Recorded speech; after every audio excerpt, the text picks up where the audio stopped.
ओम शांति।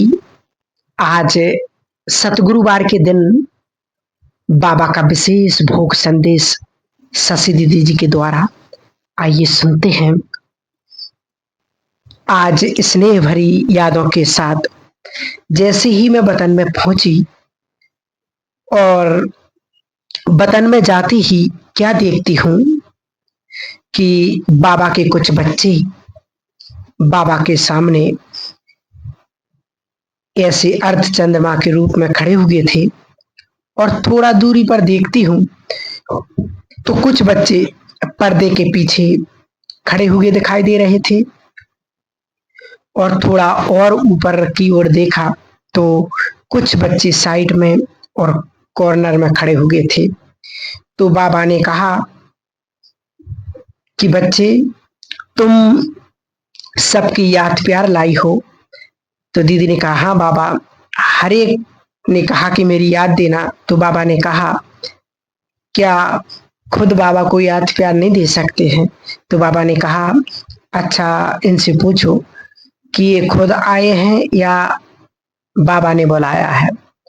तो कई तो बाबा को कहते हाँ बाबा हम तो भूल जाते हैं, कई मुस्कुरा भी रहे थे। तो बाबा भी बच्चों को देख करके मुस्कुरा रहे थे। बाबा ने कहा कि बाबा के सामने बच्चे खड़े हैं, ये वो बच्चे हैं ये जो यज्ञ के आधार मूर्त और बाबा के कार्य में सदा ही हाजी एक मत श्रीवत का पालन करते हुए इस यज्ञ के कार्य को आधार मूर्त बनकर के पावरफुल बनाने वाले जो भी एडवांस पार्टी में जाकर के नई दुनिया के कार्य को गुप्त रीति से कर रहे हैं। फिर तो बाबा ने देखा कि जो कॉर्नर में बच्चे खड़े थे तो बाबा ने उनको सामने बुलाया। बाबा ने कहा कि ये बच्चे कई कई ऐसे हैं, पुरुषार्थ करते करते कभी कभी उनके अंदर हीनता की भावना आने लगती है और कभी कभी वो अपने को कमजोर महसूस करते हैं। तो बाबा क्या करते हैं, बाबा का हर बच्चे से प्यार है, बाबा हर बच्चे को जानते हैं। तो ऐसे बच्चों को बाबा ने क्या किया, सबको आगे बुलाया और आगे बुला करके बाबा ने ऐसा हाथ किया और सबके हाथ में हाथ गया बाबा का और सबके हाथ में एक सुंदर सा कंगन सा जल गया।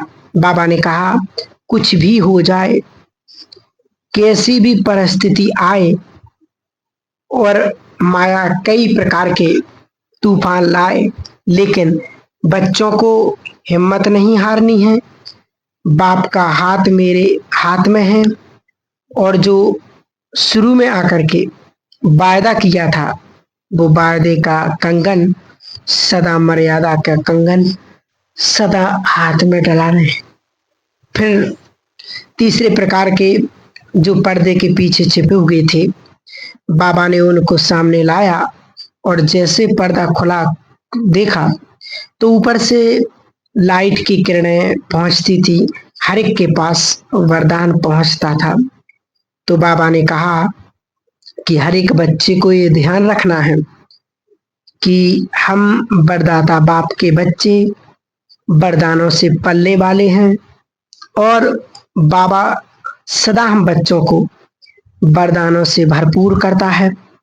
तो जैसे वरदानों से भरपूर करता है और वरदानों से अनुभव करते हैं तो जीवन के अंदर अनेक वृत्तियां और उससे दूसरों को भी सेवा कर सकते हैं। फिर बाबा तो सब बच्चों को बहुत प्यार कर रहे थे। तो बाबा ने कहा बच्चे अभी देखो कहाँ ले जाते हैं। बाबा ने कहा बाबा जानते हैं कि सारे विश्व की परिस्थितियां क्या हैं और ये भी पक्का है हमारी नई दुनिया शीघ्र आने वाली है। तो बाबा ने कहा कि बच्चे चलेंगे। तो बच्चों ने कहा कि हाँ बाबा हम तो चलेंगे। बाबा ने कहा, अच्छा सब बच्चों को सैर कराएंगे। तो जैसे ही बाबा ने कहा तो बच्चे और खुश होते हैं। तो उसमें क्या हुआ, जैसे पैराशूट होता है ना, ऐसे कई पैराशूट सामने आए। तो बाबा ने कहा सबको कि हर एक आए, एक एक में बैठ जाए। और जैसे ही पैराशूट आता है तो वो कौन सा दिखाई देता है, तो कई बच्चे इसके अंदर कैसे बैठेंगे। बाबा ने कहा देखो ध्यान से। और उसको जब नीचे से देखते थे तो वहां लिखा हुआ था त्रिकालदर्शी। जैसे ही वो त्रिकालदर्शी की स्थिति में रहते हैं तो वो पैराशूट खुल करके एक कमल पुष्प के समान बन जाता था। और कमल पुष्प के अंदर बहुत सुंदर पुष्पक विमान था। और फिर उसमें पुष्पक विमान में बैठने के लिए बाबा ने कहा बैठो। तो जैसे उस पुष्पक विमान में बैठे तो बैठ नहीं पाते हैं। बाबा कहते ध्यान से देखो। और फिर बाबा ने कहा कि ध्यान से देखो।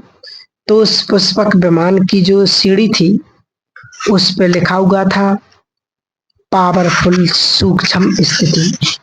सूक्ष्म जो स्थिति है वो पावरफुल है, तो फिर कदम रख सकते थे।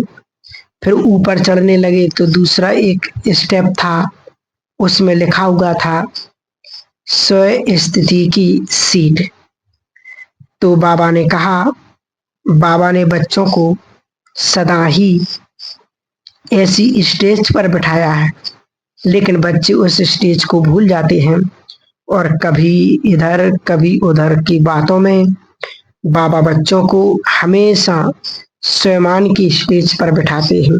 तो जैसे उस स्टेज पर बैठे तो पुष्पक विमान के अंदर बैठते हैं तो हर एक का सजा सजाया हुआ रूप दिखाई देने लगता है।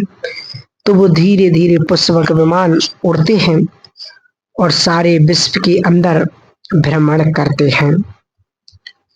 तो और एक तरफ तो दुखी आत्माएं और दूसरी तरफ व्यक्ति चिंता में बैठे हैं, क्या होगा इस विश्व का।